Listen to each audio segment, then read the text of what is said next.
우리 같이 우리 말씀 나누도록 하겠습니다. 창세기 23장 1절부터 6절까지 말씀인데요. 창세기 23장 1절부터 6절까지의 말씀 우리 같이 읽도록 하겠습니다.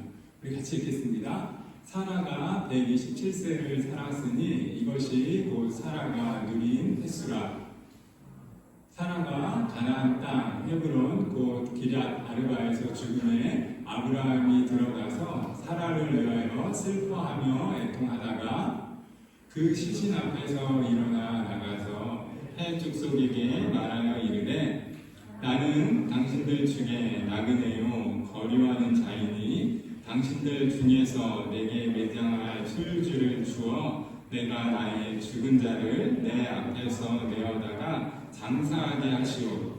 해 족속이 아브라함에게 대답하여 이르되 내 주여 들으소서. 당신은 우리 가운데 있는 하나님이 세우신 지도자이시니 우리 묘실 중에서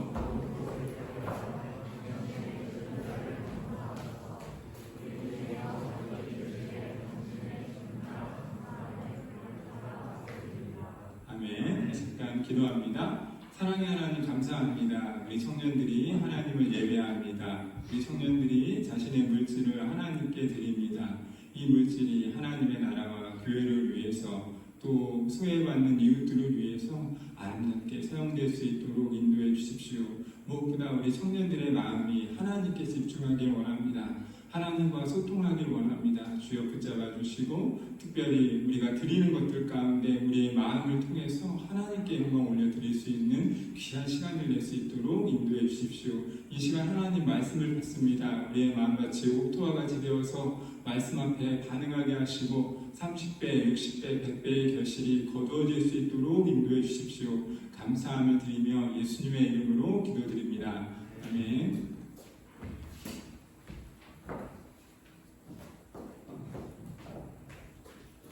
여러분 평안하시죠? 이 수구초신이라는 단어가 있습니다. 다 아시는 이야기일 것 같은데요. 여우는 죽을 때 구름을 향해서 머리를 둔다라고 하는 것이죠. 이 수구초신이라고 하는 단어에는 두 가지 의미가 있어요. 첫 번째는 자신의 본질을 잊지 않는다. 그러니까 돌아갈 곳을 기억한다는 거죠. 그리고 두 번째는 죽어서라도 이 고향을 사모하는 고향 땅에 묻히고 싶은 그런 마음들을 이야기합니다. 여러분, 저와 여러분은 하나님을 예배하는 예배자입니다. 청년부 1청년부가 같이 모여서 하나님을 예배할 수 있다는 것은 특권입니다. 그런 의미에서 우리가 오늘 이 기억해야 할 단어가 바로 이 수구초심이 아닌가 하는 생각을 해보게 됩니다.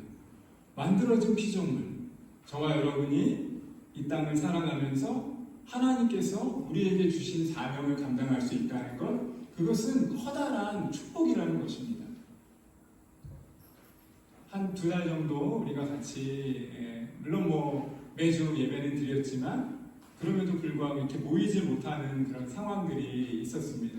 그리고 이제 또 우리가 같이 이렇게 모여서 한 자리에 모여서 하나님을 예배하는데 예배자의 특권, 그리고 우리가 마땅히 감사해야 할 것이 무엇인지, 그리고 이렇게 같이 모여서 하나님을 찬양한다라고 하는 것이 얼마나 놀라운 특권인지를 좀 기억하는 그런 시간들이 되었으면 좋겠습니다. 오늘 말씀을 통해서 동일하게 우리가 잊지 말아야 하는 게 무엇인지, 그리고 우리를 부르신 부름의 이유가 무엇인지를 한번 깨닫는 귀한 시간이 되기를 소원합니다.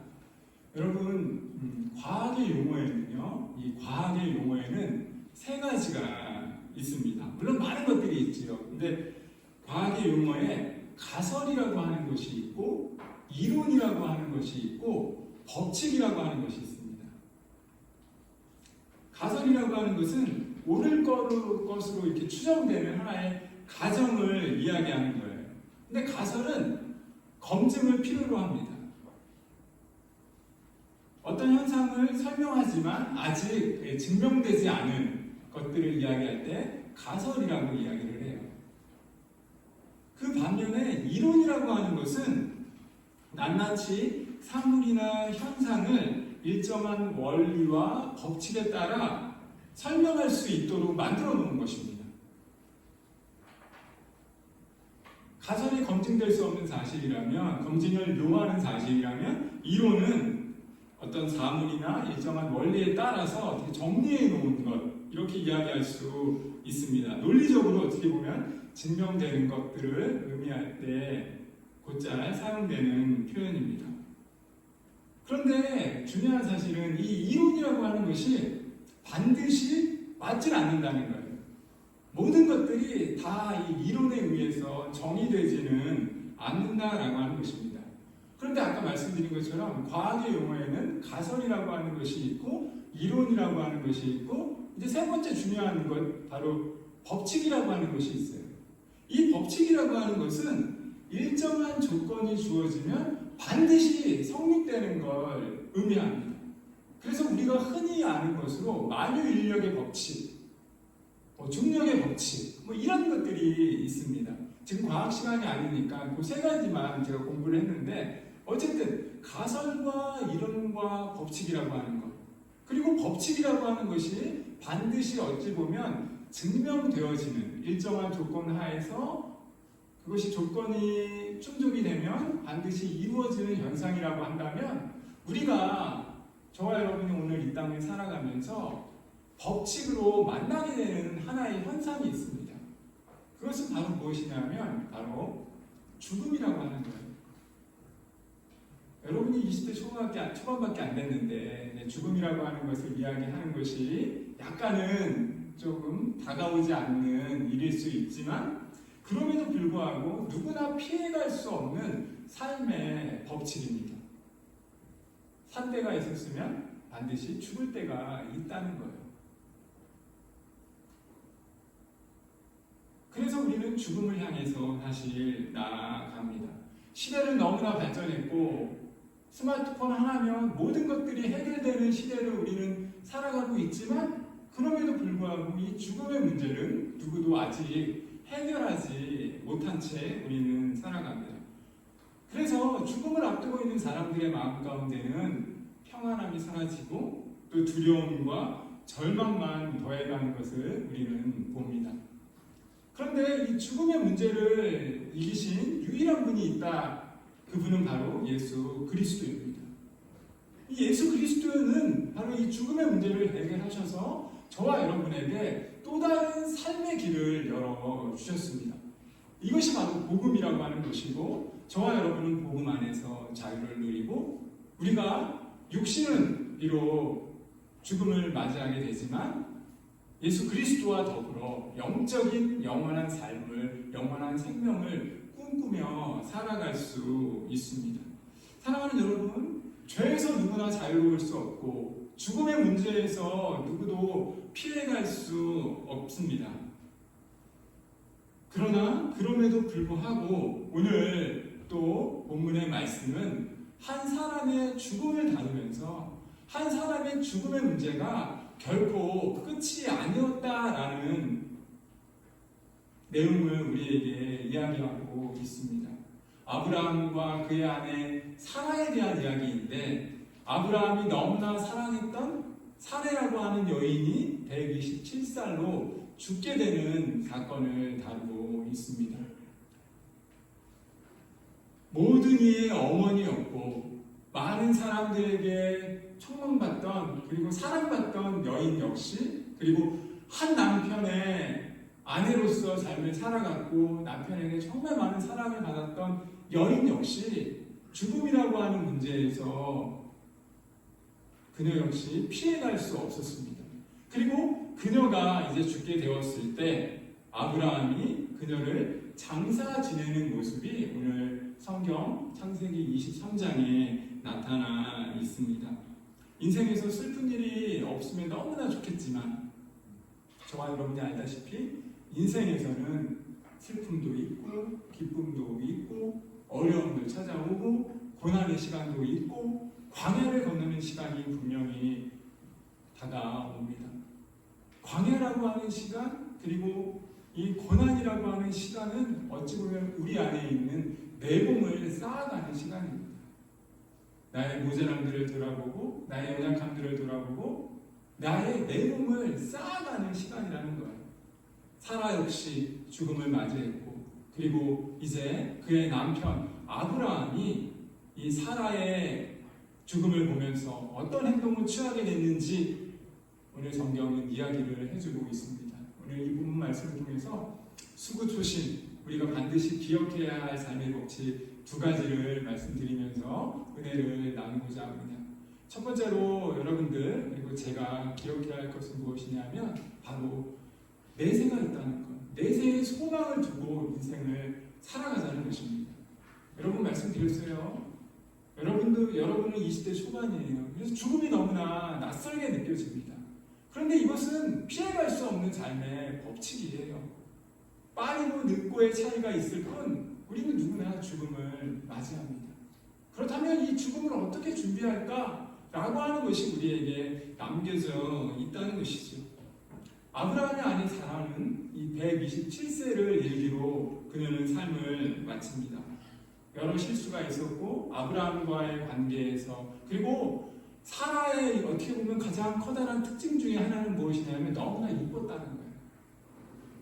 성경에 보시면 사례만큼 어떻게 보면 이뻤던 여인이 잘 그렇게 많이 등장하지가 않습니다. 왜냐하면 이 사례의 이쁨이 어느 정도였냐 하면 왕이 그녀의 미모를 보고 나의 여자로 취하기를 원했던 정도였다라고 이야기를 합니다.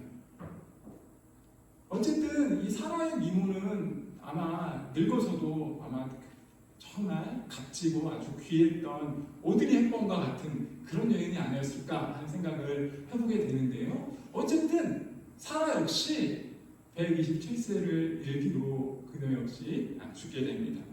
사라의 죽음은 우리에게 당면한 사실을 알게 하고 누구도 피해갈 수 없는 죽음이라고 하는 삶의 법칙을 만나게 하고 한 번 죽는 것이 사람에게 정하신 것이다 라고 하는 사실을 우리에게 깨닫게 합니다.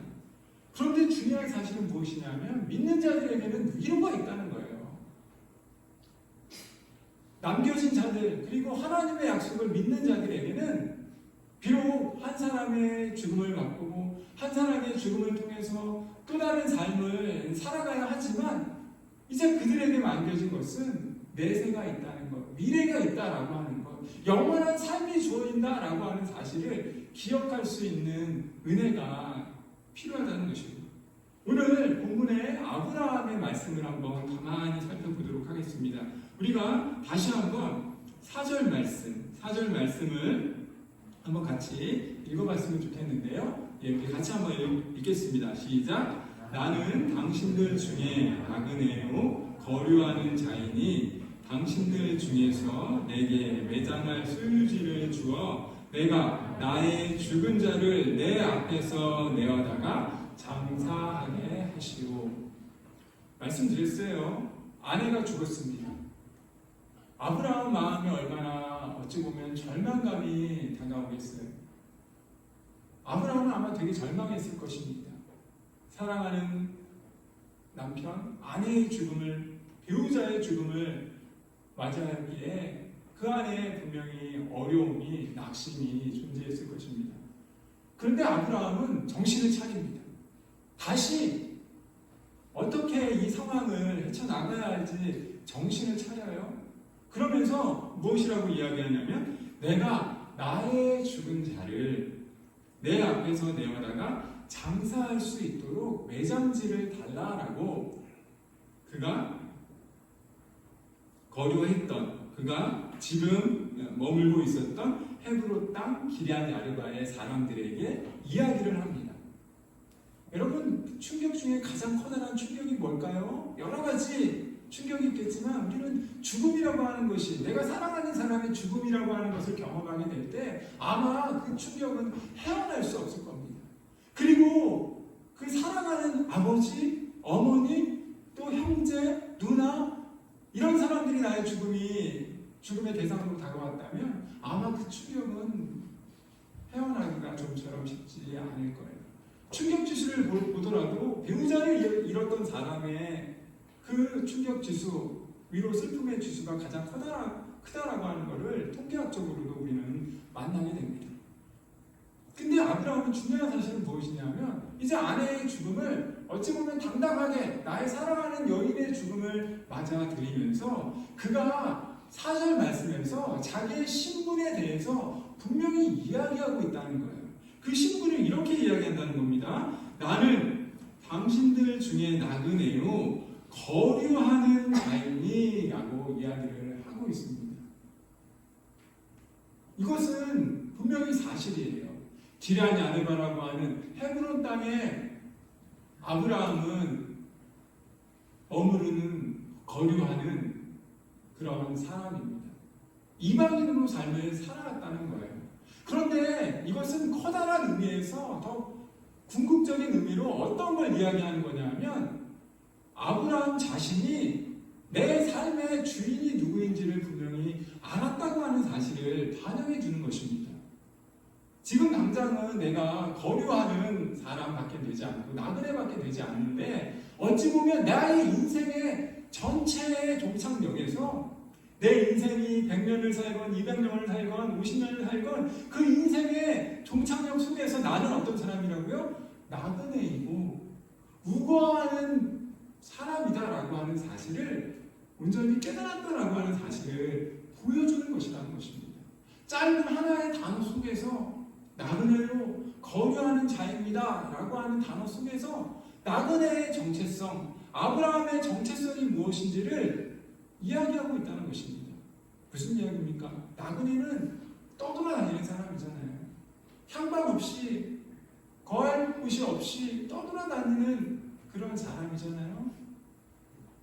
그런데 분명히 아브라함은 자신의 신분이 비록 노마드의 인생, 가진 것 없는 그런 인생이지만 떠도는 인생처럼 보여지지만 내가 돌아서야 할 곳, 내가 최종적으로 가야 할 곳은 하늘나라라고 하는 것을 은연중에 반영하고 있다는 것입니다. 자기의 사랑하는 아내는 이제 이 땅에 묻힐 것이지만 이 땅에 사랑하는 여인을 떠나보낼 것이지만 우리의 인생이라고 하는 것이 그냥 왔다가 그냥 돌아가는 것이기에 그리고 예수 그리스도를 나의 주님, 나의 하나님으로 고백하는 자들에게는 하늘나라가 주어졌다라고 하는 사실을 기억하며 내세의 소망을 가지고 아브라함은 삶을 살아가겠노라라고 하는 것을 은연중에 이야기하는 것이 바로 오늘 4절의 본문 말씀입니다. 사랑하는 여러분, 아브라함은 자신의 정체성은 비록 안개와 같고 이슬과 같고 나그네와 같고 거류하는 사람밖에 되진 않지만 동시에 그는 내가 정작 돌아가야 하고 마지막으로 나의 인생의 마지막 도착지가 바로 하늘나라다라고 하는 사실을 기억하며 삶을 살아가려고 했던 것을 오늘 성경이 우리에게 말씀해 주고 있습니다. 사랑하는 여러분, 현재의 믿음은 훗날 우리에게 약속으로 주어지는 하늘나라에 대한 표징이라고 하는 사실을 기억하시길 바랍니다. 사랑하는 여러분, 여러분이 아마 아시는 이 선교사님 중에 이용규라고 하는 선교사님이 있을 거예요. 그분은 내려놓음이라고 하는 책을 한 10여 년 전에 쓰신 후에 많은 사람들의 어떤 각광을 받게 되었습니다. 하버드대에서 공부를 하셨고 교수로도 사역을 하셨지만 그분이 몽골에서 한 7년간 사역을 하셨고 또 인도네시아에서도 이제 사역을 하시면서 그분이 내려놓음이라고 하는 책을 쓰셨습니다. 근데 그 내려놓음에서 가장 어려운 것이 무엇이냐면 내 생각, 내 소유, 내 집착 이런 것들을 하나님 말씀 앞에 내려놓는다는 게 그게 얼마나 어려운 것인가라고 하는 것을 그는 이야기합니다. 그러면서 무슨 얘기를 하냐면 편안한 삶을 내려놓는 것 이것이 되게 쉽지 않은 것이다 라고 이야기를 해요. 편안한 삶을 추구하면 조금만 불편해져도 우리는 행복감이 사라져버립니다. 편안한 삶을 우리가 누리고 있었다면 내가 조금만 불편함이 오면 우리는 힘들어하고 좌절합니다.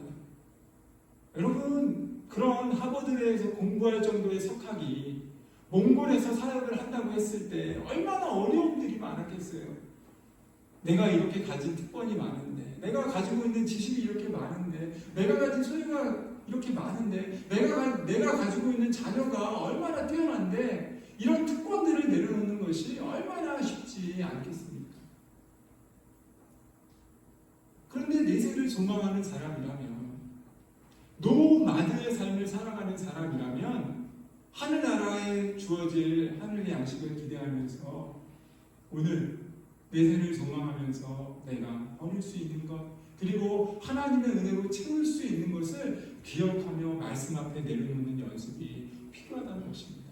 저는 지금의 어려움들이 저와 여러분에게 내려놓음의 하나의 과정이 아닐까 하는 생각을 해보게 됩니다. 예배를 드리고 싶지만 예배할 수 없고, 또 정부에 의해서, 또 여러 가지 상황에 의해서 예배를 드리게 해주십시오 이렇게 요청하고, 이런 과정이 어떻게 보면 기독교에 어떻게 보면 민낯을 보게 하는 상황이 아닌가 하는 생각을 해보게 됩니다. 그런데 여러분, 아브라함은 분명히 사랑하는 아내를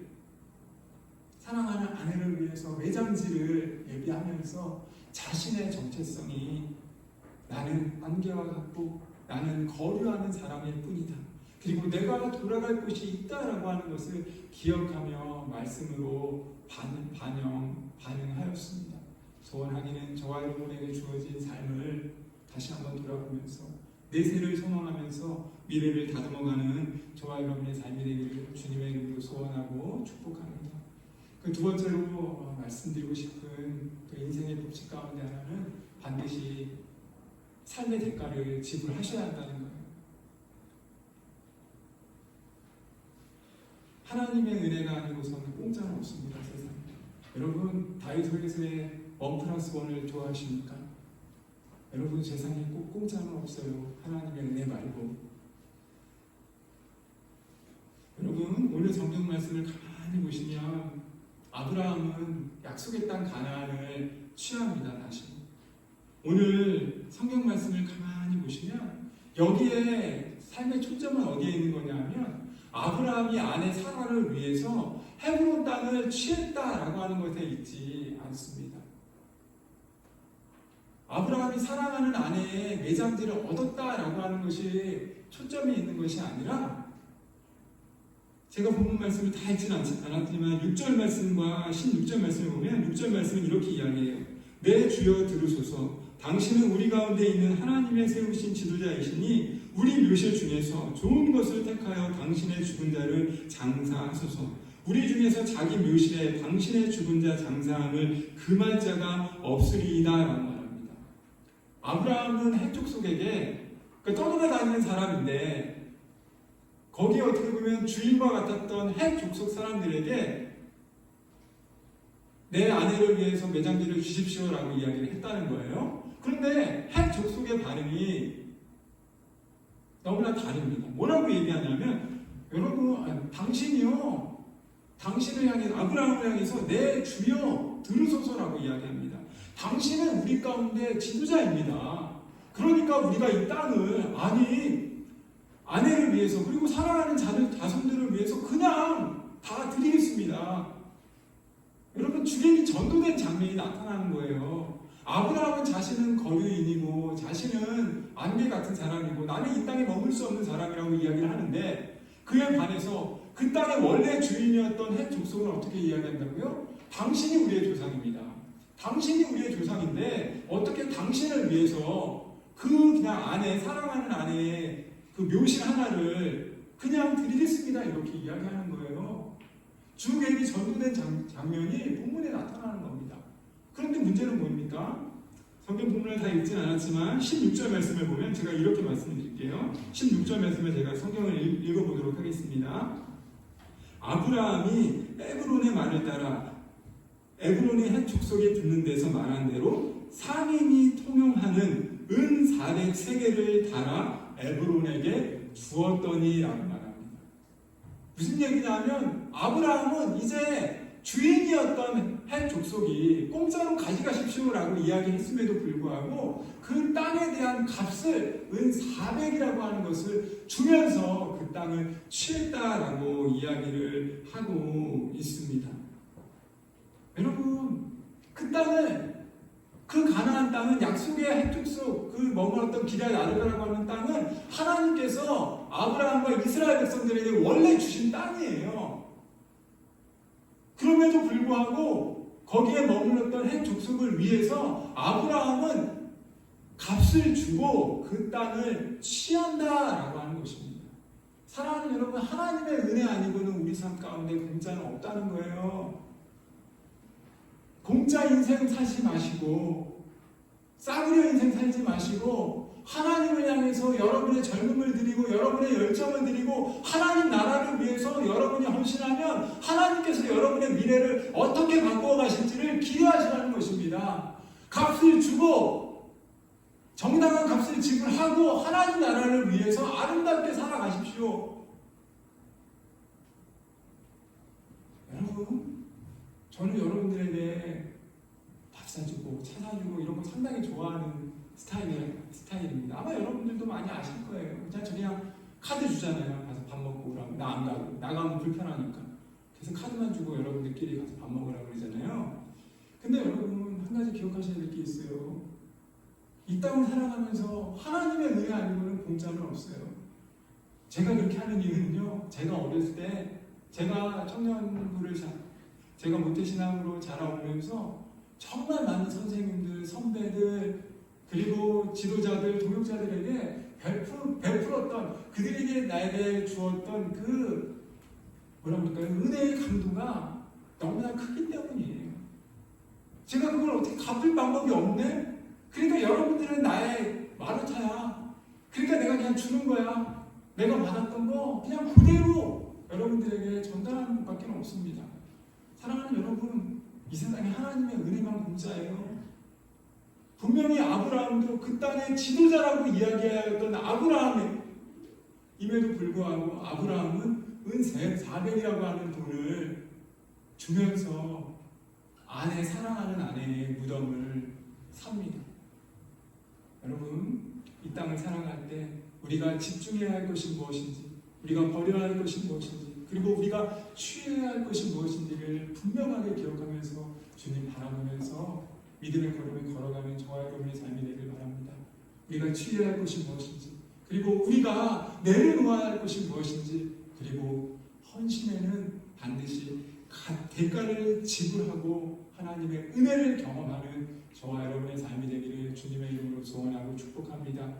오늘 적용성을 좀 바꿨으면 좋겠습니다. 오늘 적용성을 광야, 아까 우리 찬양했던 그 광야로 좀 바꿨으면 좋겠는데, 우리 같이 찬양하면서 지금 광야 같은 인생을 걷고 있지만